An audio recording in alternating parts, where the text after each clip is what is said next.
go get your coffee and join me on GHC Coffee Break. We've got a great surprise for you today. Get your coffee. We'll be right back.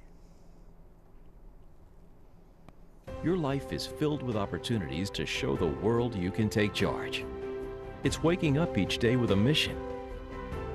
It's working each day toward a goal. It's choosing to rise. It's charging forward with a purpose. It's changing the course of your life and taking charge of your future. If you're ready to be a Take Charger, enroll at Georgia Highlands College today.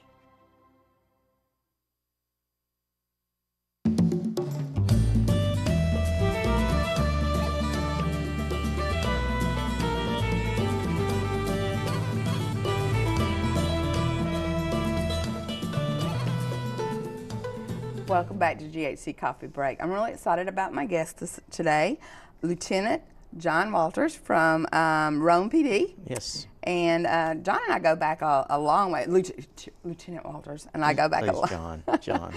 Go back a long way. I'm afraid to talk about how long, but I was really excited when I looked at January being personal safety, self-defense awareness, and I was talking to a colleague and he brought up your name and I said, oh, well, yeah, of course I know John, or I know John. And I said, hopefully he'll remember me. But yeah, I think that it's something that, as a female, I mean, there's no getting around it. I'm an older female now, and I do have to think about how to make sure that I protect myself. And there's a lot of women out that watch the show, I'm sure, that would like to know ways of making sure that we are safe. I truly believe people are good people until you prove me wrong, but I also want to be prepared.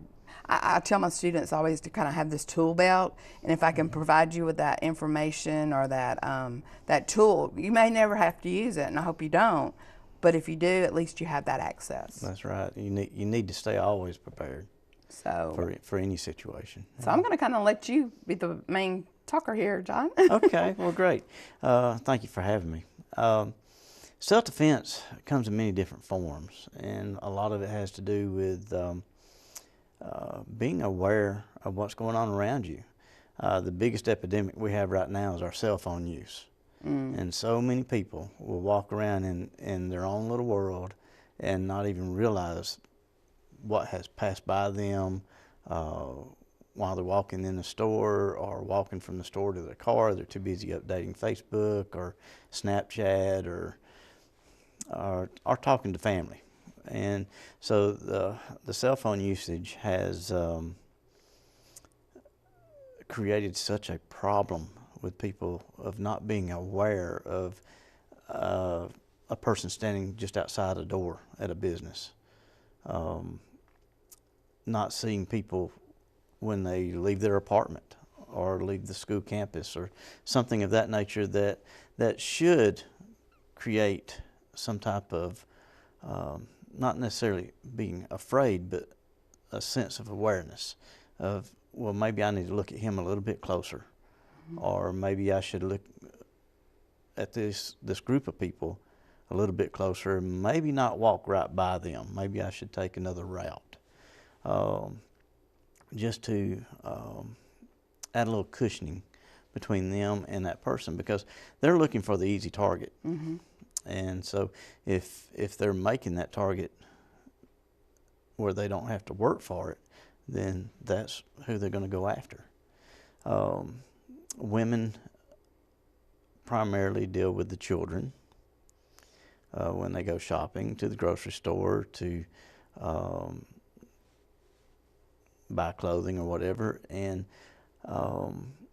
their mind is preoccupied with the children, and now cell phone and children. Oh, wow, yeah. And so they miss that person that's going to be trying to snatch their purse. They miss that person that may be there to just reach inside the purse because their attention is taken away so much. And then that opens it up as well to physical attacks. And we're pretty fortunate in Rome.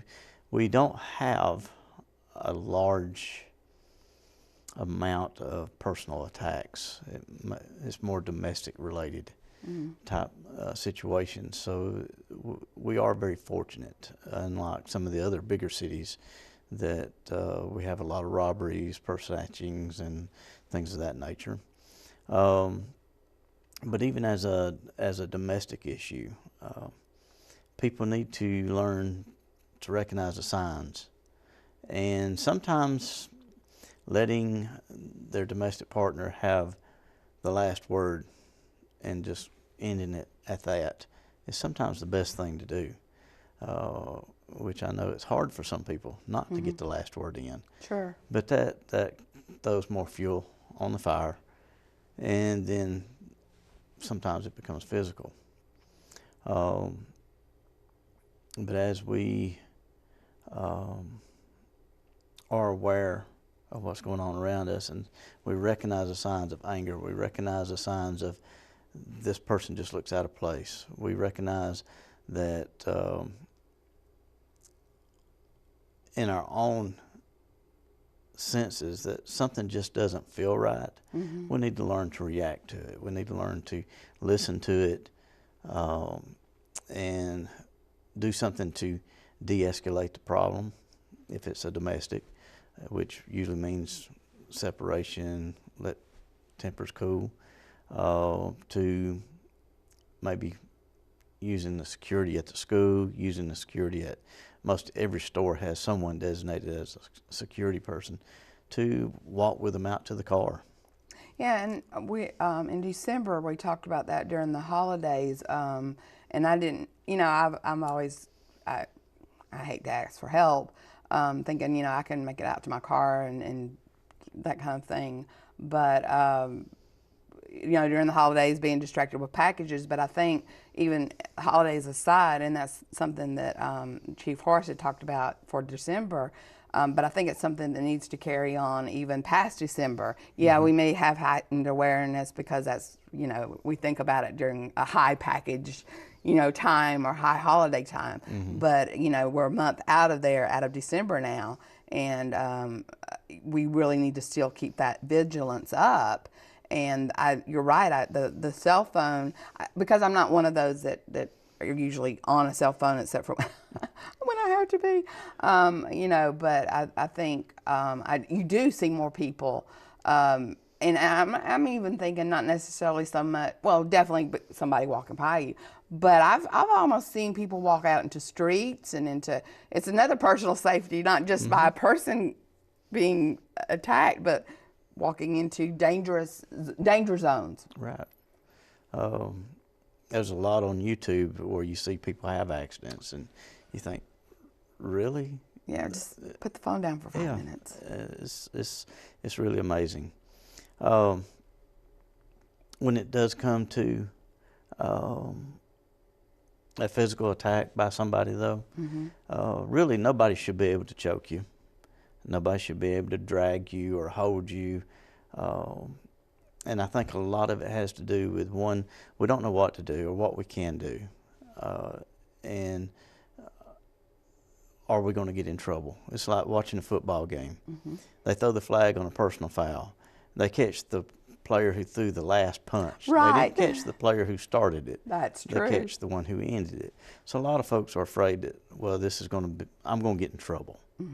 And Georgia law gives you the right to protect yourself. If you feel in fear of receiving serious bodily injury or harm or death, or if you feel like someone else is going to receive something like that, you can use what force is necessary to protect yourself or to protect someone else.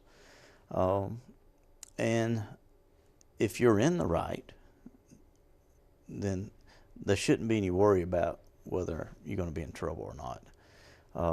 Just don't go up starting the fight, right? And that there shouldn't be a problem.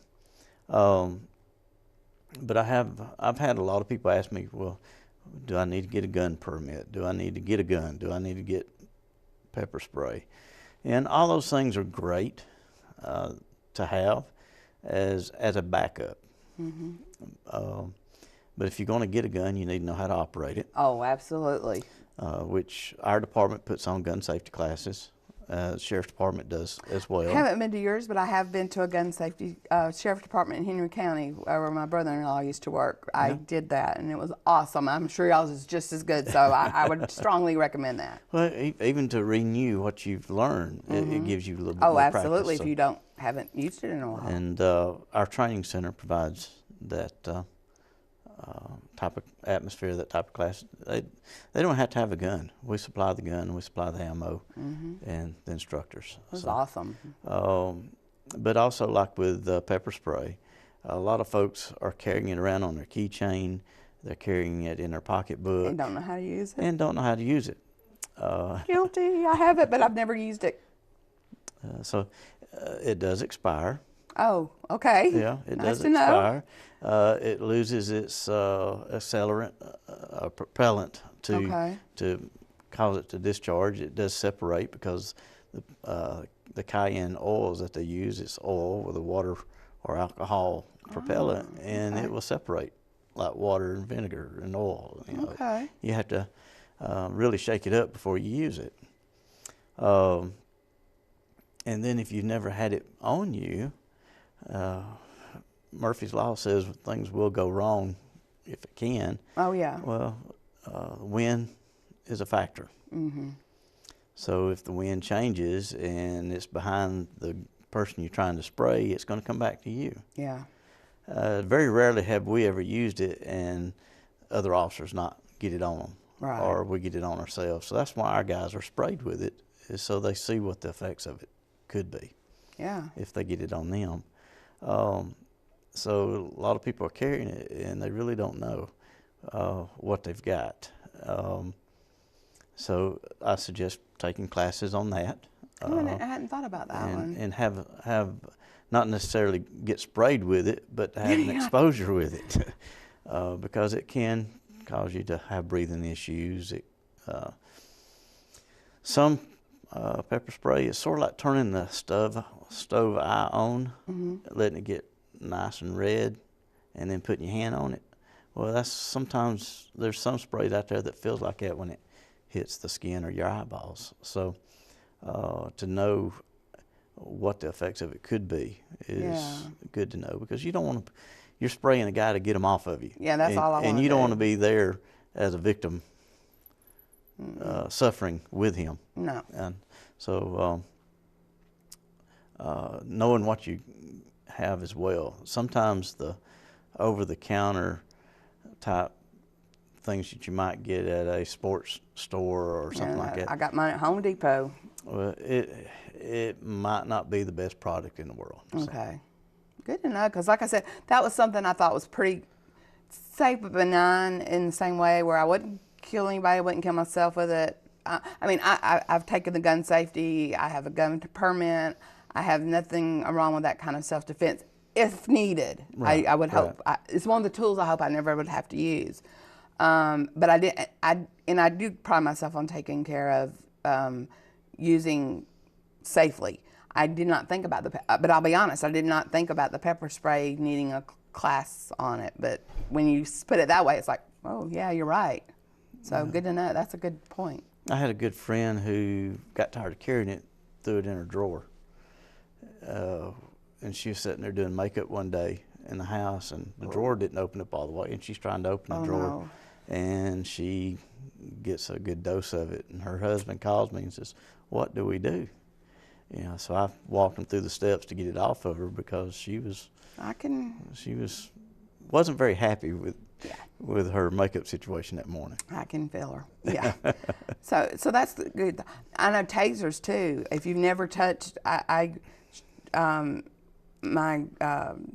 stepdad got me one because at one point I was leaving really dark, dirty kind of places, and I made sure that I had felt the zap of one before, not touched me, but at least know what what it sounds like, because that's just in and of itself is scary as heck, because it just makes that horrible noise. And I thought, I don't know if I could. I mean, that was almost scarier than using a gun to me, because I know what that gun does. Our guys have to I know take a ride before they carry it, and It is. It can be intimidating, and I'm scared to go off by accident. it can be painful. But the effects of it are if you touch somebody with it and then remove it, then it's over with. Oh. Yes. So it's a quick. So in other words, you better get the heck out of Dodge. Yes. Okay. As soon as the power's turned off, the effects of it's done. Oh, so it's not like what It doesn't you think. knock them out. It doesn't incapacitate them. Oh, I thought it kind of. Yeah, that's the thing about TV movies. Okay. Yeah, you're right. TV movies. Yeah, we associate things with, somebody shooting somebody and then flying across the room or through a window. It doesn't happen that way. Oh, well, we're going to have to take a break. We'll be right back. Go get your coffee, and we'll be right back with GHC Coffee Break.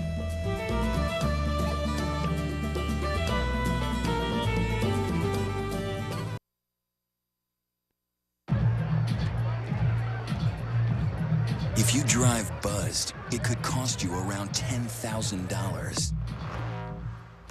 You'll face major legal fees, major fines, and steep insurance penalties. You could lose everything. Nothing kills a buzz like getting pulled over for buzz driving, because buzz driving is drunk driving. Welcome back to GHC Coffee Break. I feel like we've got a lot to cover. We've talked a little bit about tasers and that truly are, that they may not be your best resource, like you said, because it is one and done kind of thing. You're not going to really incapacitate them. Sorry, got my tongue twisted. The pepper spray could be more dangerous to yourself, because if it come back to you in the wind or whatever, there's a lot of things that could go wrong. We know, of course, with guns, gun safety, that is your most lethal way of self-defense, but it's also should be your definitely last resort, because I was always taught if you're going to shoot somebody, you're really shooting to kill, because if you're in that imminent danger, it's not you shooting to wound. You're protecting yourself. And like I said, I've gone through the gun safety, and I haven't gone in a while. I try to shoot often enough so that I'm fairly accurate if I have to. So just beware out there, guys. No, I'm just kidding. But then there's also the personal, the body self-defense. You mentioned it early on in the show about that we should never be choked or, and I think of Phantom of the Opera when he says, put the hand up. I forget how that song goes, but it's basically you're always kind of have your hand here, because that way they can't get the thing around your neck. But you don't walk around like this either. Yeah, that's true. We would get a lot of looks if we did. Yeah. But there's certain things that we can do that are very simple to learn, very simple to use. It doesn't take anybody with strength. It's all technique. And so with that, I suggest, the Floyd County Police Department, the Floyd County Sheriff's Department, as well as Rome City, we all three do a self-defense class for the public. And if they just call and say, I would like to attend a class, and once we get enough people, or if we get just a couple of people, I'll be glad to work with them and show them a few things. And it's not something that they're going to get hurt. They're not going to get sweaty. They're not going to leave with a black eye. It's things that we walk through, because it doesn't take a lot of repetition to learn certain things. But you have to be diligent on yourself to say, okay, I know this. I can prevent him from choking me, but what can I do to prevent him from getting within my personal space to begin with? Well, and I think that's the key right there, like you said, not letting them get into your personal space. One of the things that my precautionary thing is, I have a student getting ready to go to New York, and I do actually would like, I'm going to talk to my students when we get back from the holidays, and maybe you can come out to my class. Sure, be glad to. We've got a space in my classroom big enough we can move chairs back and all, and I think they would really like it. But I talked about that space. Don't let them get close enough to begin with, and I'll never forget because I worked with the Rape Crisis Center, and I went to one of the trainings we went to, and this lady, she cracked me up, but she was right. She downtown Atlanta. She said, you know, I always walk down the street and I'm very aware, and if I feel like somebody's getting close, she said, basically, I'll turn around and go, whoa! Yeah. And and the student laughed at me, and she said, but you know what? I bet they won't mess with me. No, they won't. And, you know, it may seem weird, but and she said, but they'll probably think, I said, so? You know, if they weren't going to hurt you. Again. That's right. If they weren't going to hurt you, they'd just say, oh, okay, she's another crazy New Yorker. But, you know, if they were going to hurt you, they're probably going, she might be more crazy than I am. Right, yeah. We talk about the same thing. Oh, do you? Okay. And that Southerners, we're too nice sometimes. Yes. We have a hard time hanging up on telemarketers. Oh, I know. Yeah. So, and it's because we're too nice. Mm-hmm. So when people start getting in that personal space to do something, to act crazy, to something, to make a loud noise, to draw attention, and to yell help, to yell rape, all that does is make people peek out windows. They don't really come to help you. No, but yell something like fire. Fire. That's what I was always told, fire. They'll bring marshmallows and hot dogs and. But at least they're coming to help or do something. They're coming. You're drawing attention to you. And the more eyes you have on somebody, the better. The less likely they are to do something. We are what I call a little big town. Yes. We have some of the niceties of the bigger towns, but we're still small enough that pretty much somebody knows somebody who knows somebody. And we run into each other. You know, all roads lead to Rome, as they say. Yes. And so the more eyes you can draw on somebody that's doing something wrong, the less likely they are to continue doing something wrong because somebody may recognize them. Yeah, and like we said in December when Chief Harrison and I were talking about, if you see something, say something. Yes. I think that's one of our biggest fears for whatever reason is, like you said, getting involved. The bystander syndrome, you know, it's really scary that how lack of, I don't want to say it's not lack of care. I think people do care. I think they're just afraid. I hope. I do too. I think they're afraid to get in trouble if they get involved. And, you know, we have a Good Samaritan law. I almost skipped my head there. It's called a Good Samaritan law. If you are trying to help someone else that's in trouble, and you do it with the best of intentions, no matter what the outcome of it was, you're protected. Mm-hmm. And more people do need to get involved to help others when they need it. And one of the things, I just went through the mental health first aid instructor training. I now teach mental health first aid. Knowing, you know, you're talking about if you see somebody de-escalating a situation, if you see somebody acting odd, different, you know, being aware that it may not be that they're out to harm you, that it may be that they have some kind of mental health issue, mm-hmm. that, you know, it's a situation where, again, just saying, hey, are you okay? Keep your distance, but still, again, checking in, because that's a personal safety too. Right. And, you know, you don't know what kind of mental crisis they're going through at that time. So keeping your personal space, but still contacting 911, mm-hmm. get other folks there who are more trained to deal with it, is getting them help. And yes, you're getting involved, but not necessarily hands-on involved. Right. But you're protecting them from possible harm and protecting yourself as mm-hmm. well. Because if nobody does get involved, they could go out in the street, or they could continue in that mental crisis at that time and maybe hurt someone else because they wasn't intercepted. intervention at the time. And I know in Rome, in our area, because of NAMI, that there's a lot of well-trained officers and well-trained people in this area, CIT, critical incident stress management, a lot of different places that really do know how to de-escalate a situation when somebody is in a mental health crisis. So I think that we're very fortunate. Yes. We have people like Bonnie and Jim Moore that are really very involved in our community.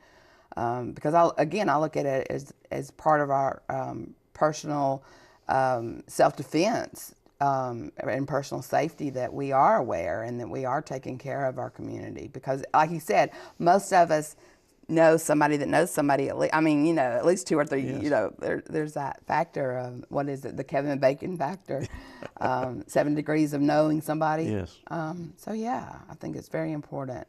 Are there any other kind of hints or things that, I know you can't physically show us, we got mics tied up, I wish we were like Kelly and them, you know, where we could take our mics off and do demos, but can't do that. Maybe one day. Yeah, maybe one day. Yeah. But anything else that maybe you can inform us of before we got about 2 minutes left?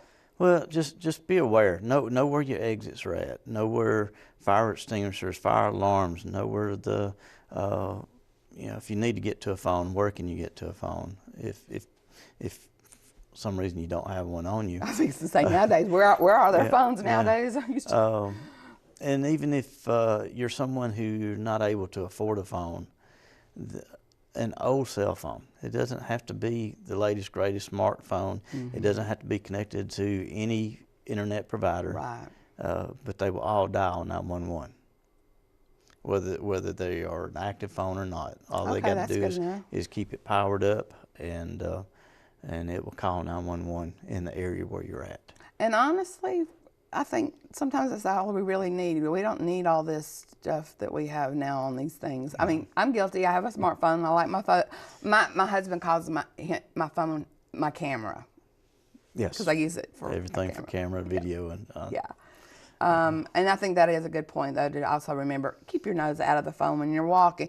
I mean, that's another that's real quick. We only have a few seconds left, but when you're walking, having the headphones and stuff on, you know, again, that's a lack of awareness of your space. Right.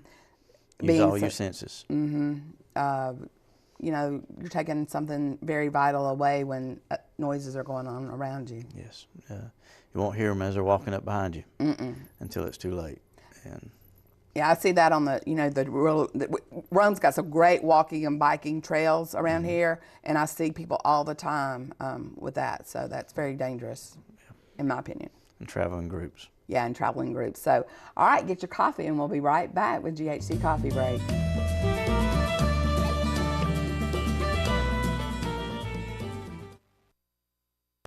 Your life is filled with opportunities to show the world you can take charge. It's waking up each day with a mission. It's working each day toward a goal. It's choosing to rise. It's charging forward with a purpose. It's changing the course of your life and taking charge of your future. If you're ready to be a Take Charger, enroll at Georgia Highlands College today. Included areas too. Welcome back to GHC Coffee Break. I really appreciate you coming today. I really think that it's personal safety. We think about it, or we say we are aware of it, but I don't really think we are when we see evidence, like you said, especially with the cell phones. I think that is a really #1 concern of mine when I see so many people, like I said, on the trails and walking down the street with the head in their phone, or the ears in their phones. Yeah. So thank you so much for coming. Any last words? We got about 30 seconds. Well, just travel with groups when you can. Take somebody with you when you go shopping. That way there's more than one set of eyes. And a strength in numbers. Okay. When you're by yourself, you're more subject to be attacked than if you were with someone else. You're more vulnerable. Yes. So thank you again, GHC Coffee Break. Until next time, stay safe, guys. Have a good day.